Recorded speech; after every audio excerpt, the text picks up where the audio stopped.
Learning collaboratives have really come about because for the last several months, our members have been asking for ways to connect with us and with each other around focus areas. We have come together with the RX Foundation to make these learning collaboratives come together.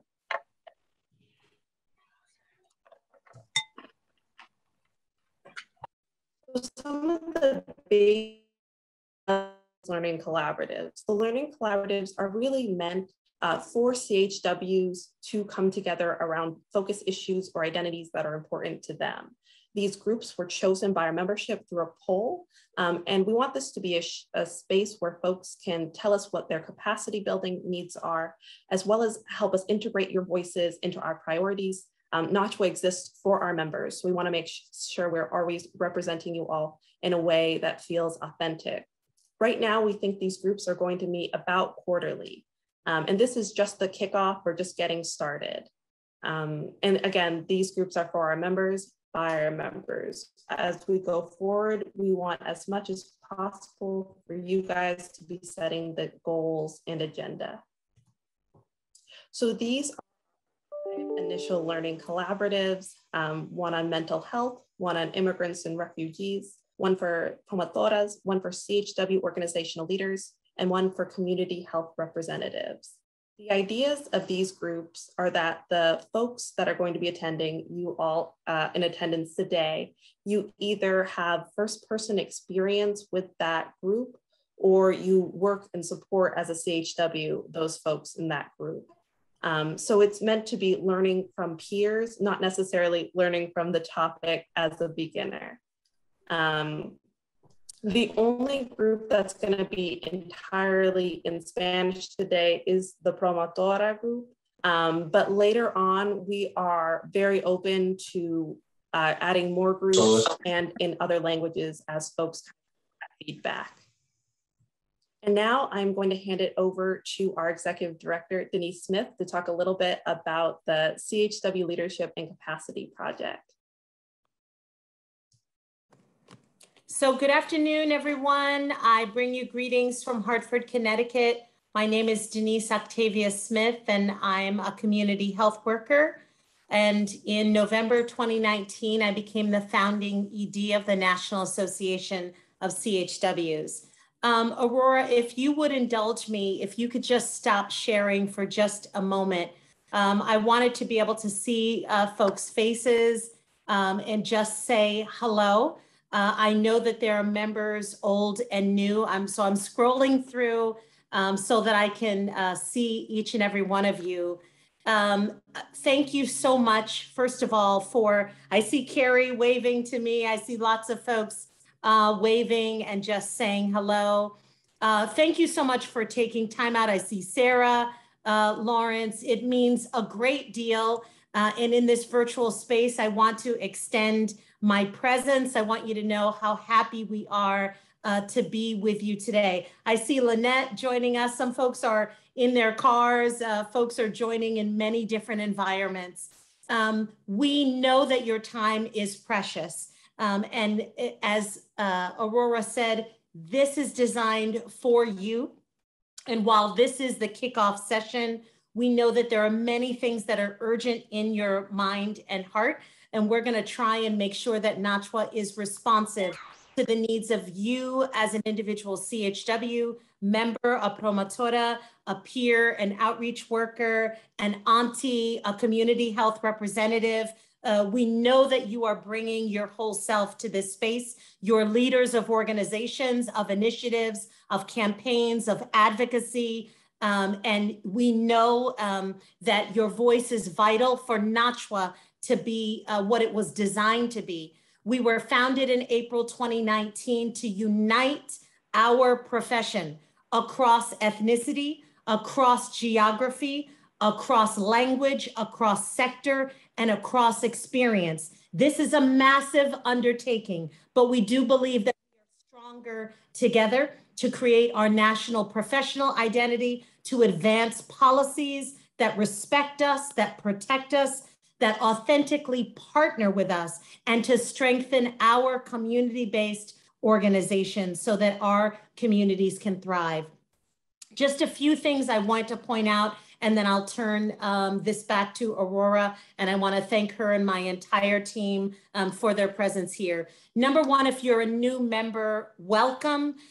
We want you to visit the website and download the member packet so that you know what the benefits of membership are. We want you to join our new member webinars if you've never done that, so that you can meet the NACHW staff and team and learn more about our organization. We want to thank everyone here who is promoting membership, from the associations, the coalitions, our good friend and colleague, Betsy Rodriguez, a promotora and champion, is with us today. We've got elders in our CHW profession, folks who've been doing this for decades, and we have youth CHWs, those who are just starting out in their career. And we welcome each and every one of you from tribal nations, rural and urban settings, FQHCs, community-based organizations, hospitals. We are so grateful for your presence. In February 2021, NACHW released a national policy platform. We wanted to make the case that policies that are being developed about our profession, whether they are policies about financing, policies about workforce development, policies about legislation, scope of work, career ladders, need to be developed with the leadership and expertise of our profession. And if you are not familiar with this policy platform, we ask that you go to our website, click on policy, and you will see that policy platform.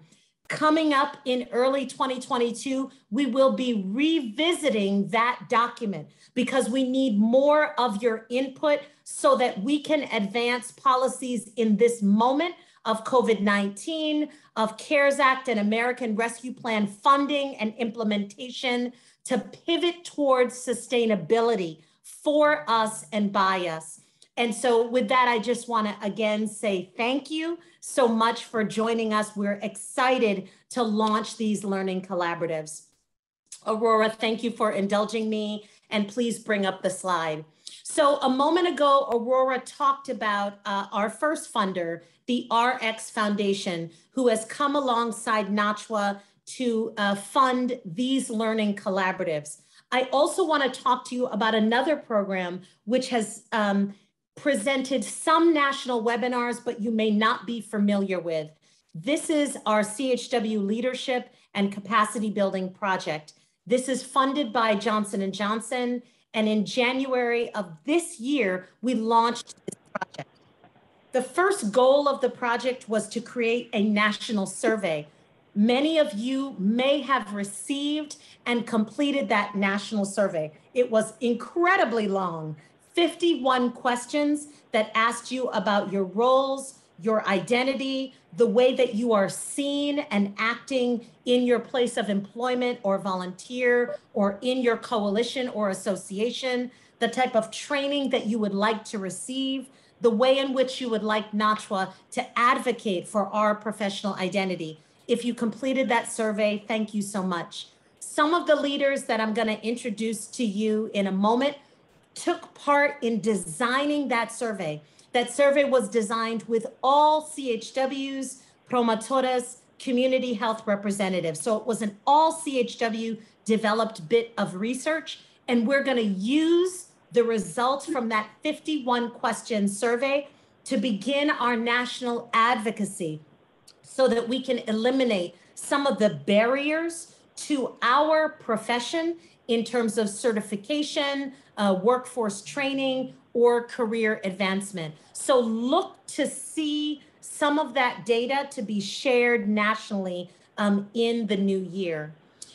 We have 9 leaders across the country who helped us create this project, and they helped create the survey in English and Spanish, and they created a number of webinars on capacity building, on advocacy, on leveraging your lived experience to become a professional CHW, and on how to develop and sustain a national CHW-led or state-based CHW-led coalition. Next slide, please. So the leaders, I'll ask you if you are off camera, just to come on camera for a moment. You'll meet them in your breakout sessions that we're going to launch in just a few moments.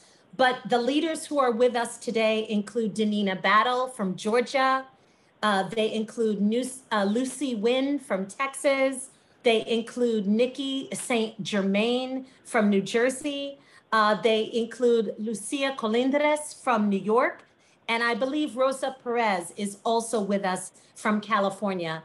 The other leaders here, I'll have to scroll through and see if they're with us, but some are working, obviously conducting trainings. They're violence interrupters. They're doing a variety of things, and we're not all able to be with us today. So some of the leaders I mentioned are going to be facilitating the breakout groups, listening to you and hearing what you want to get out of these learning communities, what is urgent on your mind, specific to immigrant and refugee issues, issues of community health representatives on our tribal nations, issues of mental health, or issues of promotora or promotora leadership.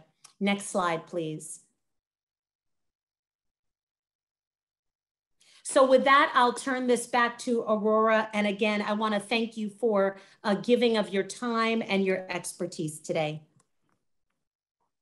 Thank you so much, Denise. I apologize, I'm not going to come back on camera because it seems like I have a little bit of an internet problem, so bear with me.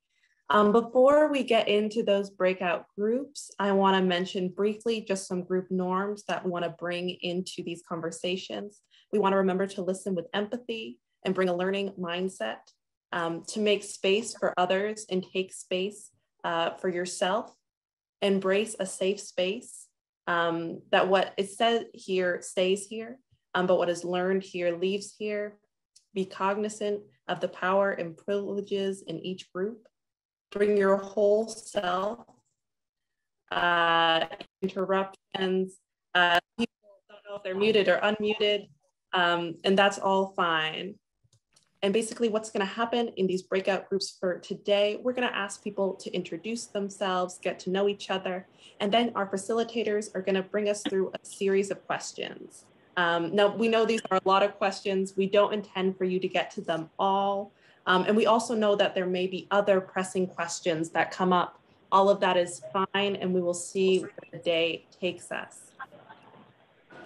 The ideas of this breakout group, we are going to come away knowing why you guys joined this group and are interested in the learning collaboratives, what would make you come back to these meetings, how NACHW can help you achieve your professional goals. And we want to make sure that we know what would be the easiest way for you to continue to participate, and how NACHW can make you feel represented.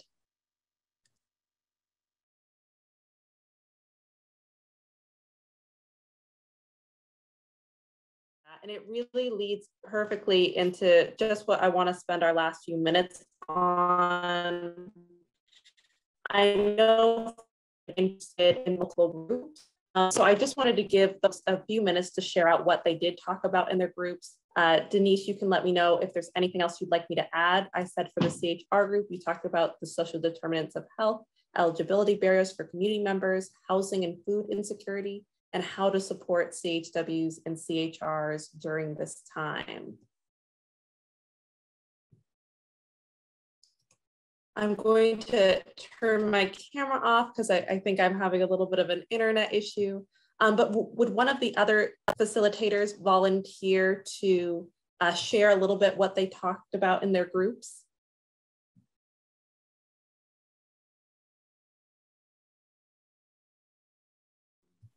Hi, everyone. I'll kick us off. This is Nikki. I was in the CHW organizational leadership group. Shout out to my breakout room here. Wow, we covered a lot of ground. We talked about the complexities of the topic of CHW organizational leadership. And also we all agreed that we are going with the nothing about us without us. We also talked about the importance of having champions at different levels. And the majority of us were also in the space to learn, to share best practices, and to connect with others. We also have some really great strategies around how NACHW can support in this area. and everyone is really excited to come back. So without going into too much depth, that's just the gist of it. So thank you, everyone. Fantastic. Thank you, Nikki, so much. That's Lucia so is great. able to go next for promotores. Yes, thank you.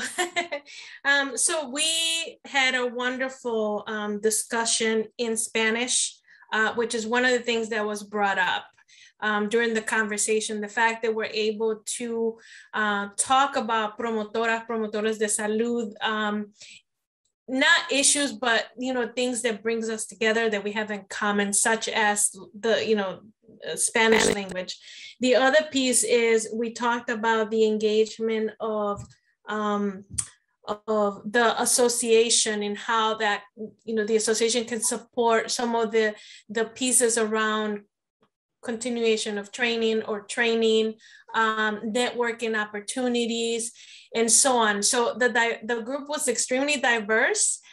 We had a lot of fun talking, and the conference in Las Vegas was mentioned as a sort of like a connection, right? How they got connected, some of them, and how they brought other promotores de salud to participate and engage more. So I think there's a lot of momentum with that.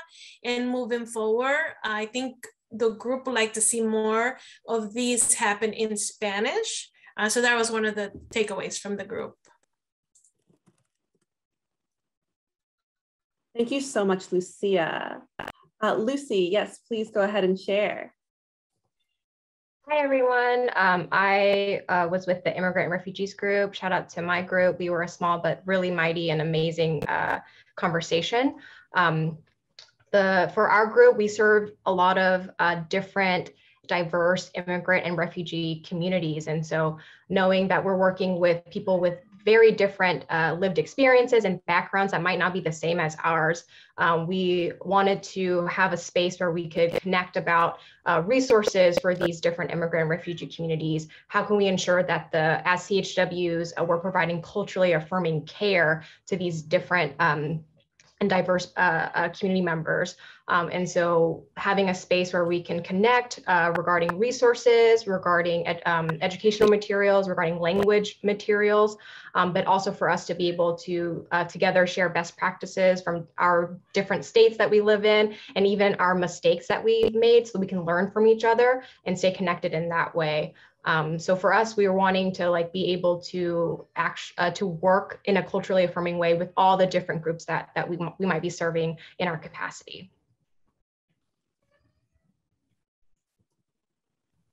Thank you, Lucy. That's so great. And what about, Danina, would you be able to share out a little bit what you talked about? Sure. Well, really quickly, we talked about, of course, mental health. And primarily what we talked about was access to care, access to quality of care, and maybe some reasons why we feel our clients may not have adequate access to quality care. And for a lot of individuals on the call, they live in rural areas outside of the city. And so they don't have as big of an issue for access to quality of care as I would being in the city. Because of course, being in the city, the population is dense. And so then therefore access to quality of care, quality when you go to the doctor is very important. So it's slim. And a lot of my clients, they complain about the doctor, they complain about the care that they get when they go to see different medical staff and things of that nature. And I personally contribute that to there being a dense population of individuals, and having limited medical staff can be a reason for the lack of quality of care for inner city individuals needing the help, versus being on the outskirts of the city where the population is not so dense. So, but although the population may not be dense, there may be a barrier to adequate healthcare, meaning that the services that individuals may need may not be readily available because they are on the outskirts. So the population is less dense, less funds are allocated out that way, for healthcare needs and facilities that offer those benefits to clients that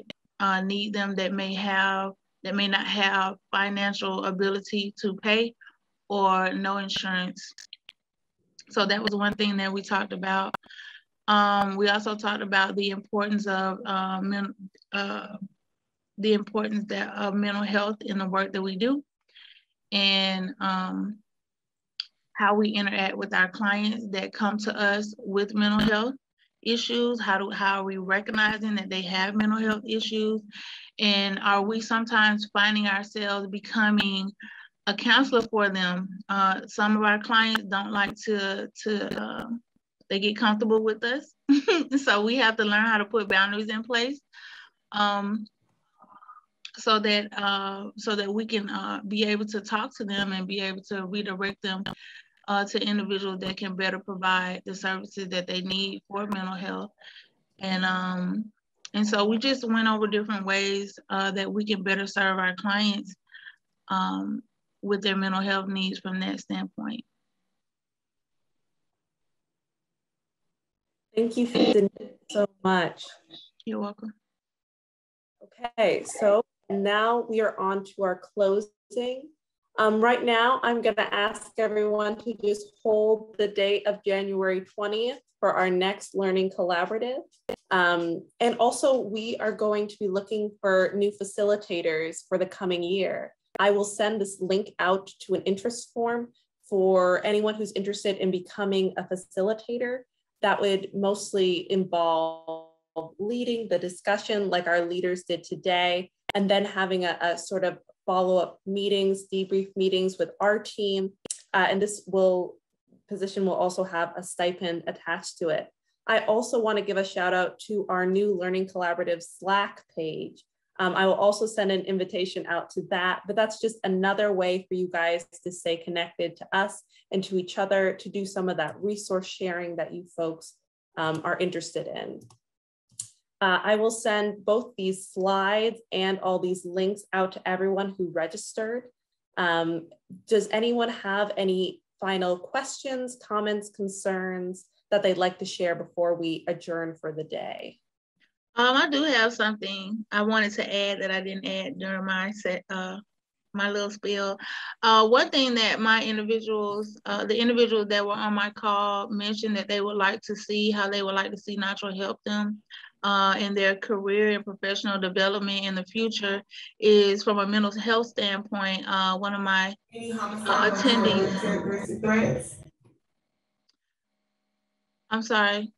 One of my attendees, Brianna, she mentioned having, or NACHW being able to offer mental health training or certifications to be able to assist our clients that we serve, in the population that we serve, with their mental health needs. Although we may not be, doctors or certified clinicians and mental health clinicians and things like that, we still would benefit from having that training and being able to deal with individuals that come to us, being able to recognize when they do have a mental health issue, when they come to us for assistance, what it looks like, and that will also be able to help us in the future be able to write down a plan of action for them to be able to assist them with the care that they need.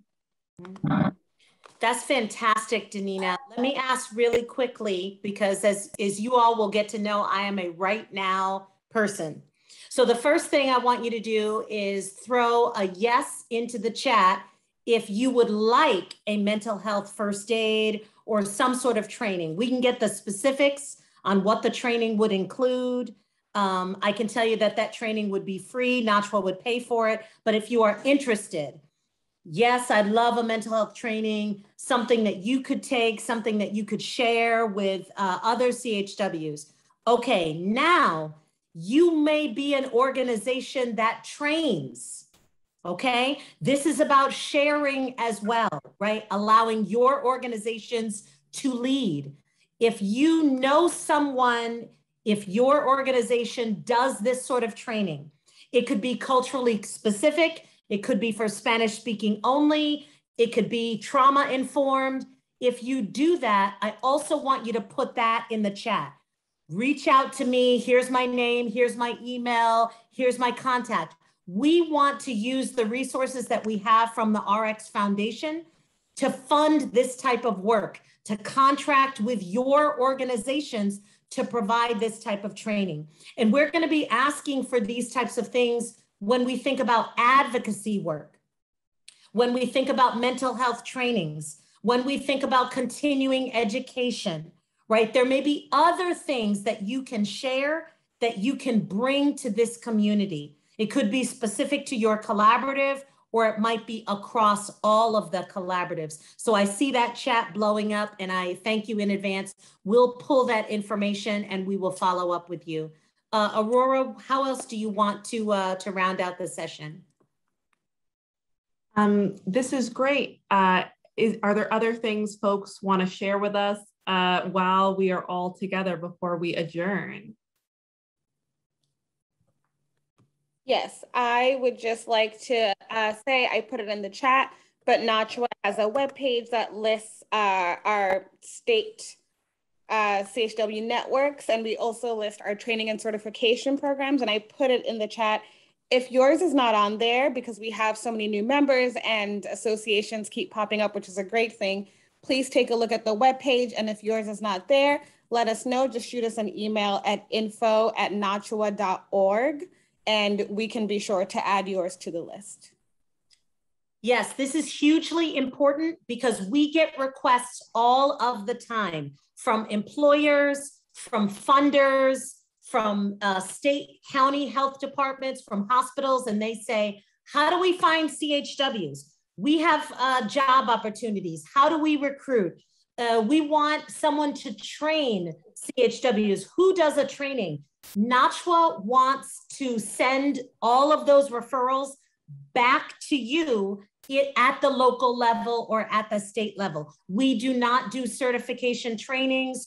We don't contract with people to do that. We want to empower our partners, our members, our CHW organizations to do this training locally. So Bernadine, thank you for lifting that up because that is absolutely critical.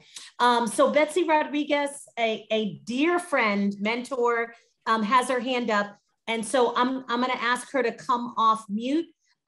She is a leader in the CDC CHW work group.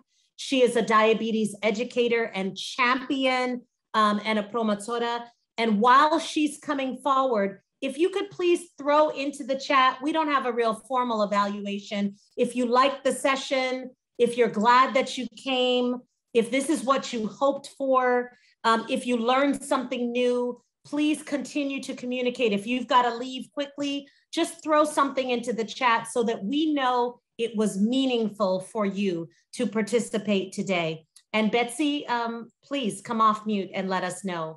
I think just a question of process. I'm a woman of processes. How topics for future meetings or calls is going to be managed? In other words, how the agenda for each of the group is going to be set up. So because sometimes in my personal view, I need to know what it's going to be about so I can get prepared.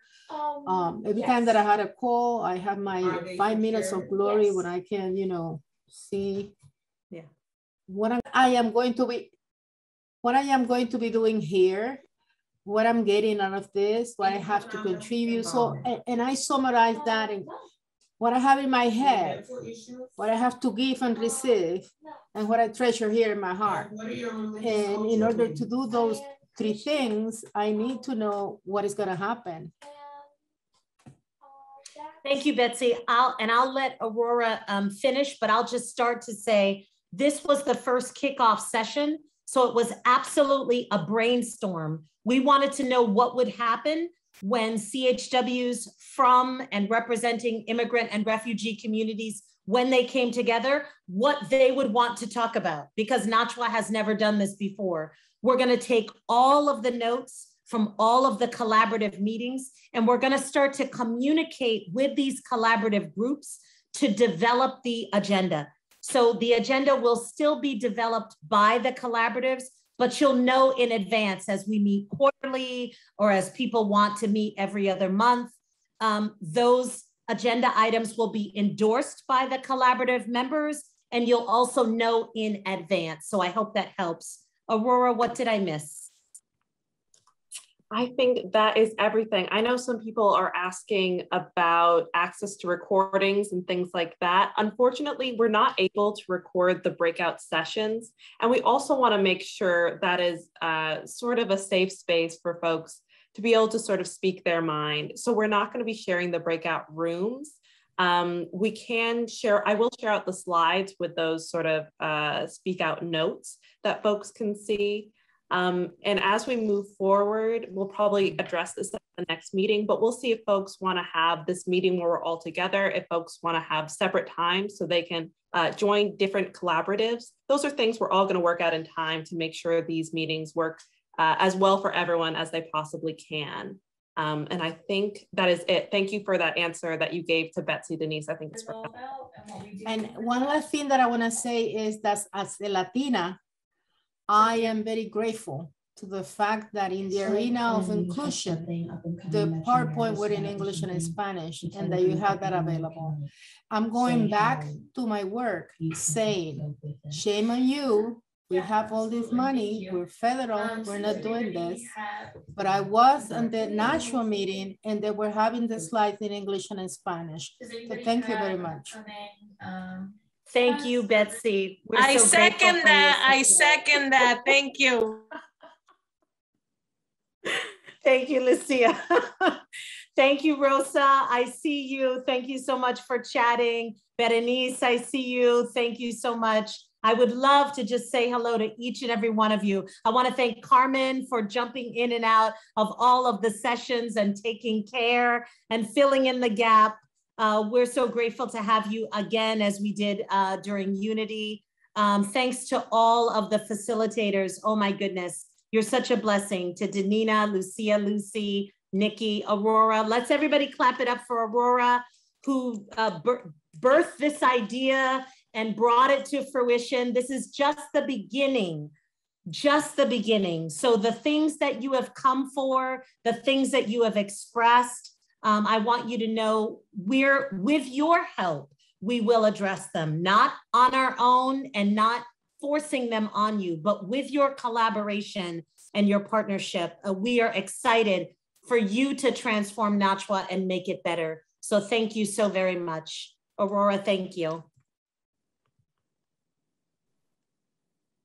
Well, thank you, everyone. It is now past 5:30, so I want to respect everyone's time. So thank you, Denise. Thank you to all the facilitators so much. Thank you to our note takers. It's so important. I look forward to talking to you all on Slack. I'll also have a meeting I'll send out where I'll go through Slack for folks who aren't familiar. You know, we're all going to do this together. So I look forward to talking to you all soon. Feel free to email me. And we will see each other all again. Thank you all so much for attending.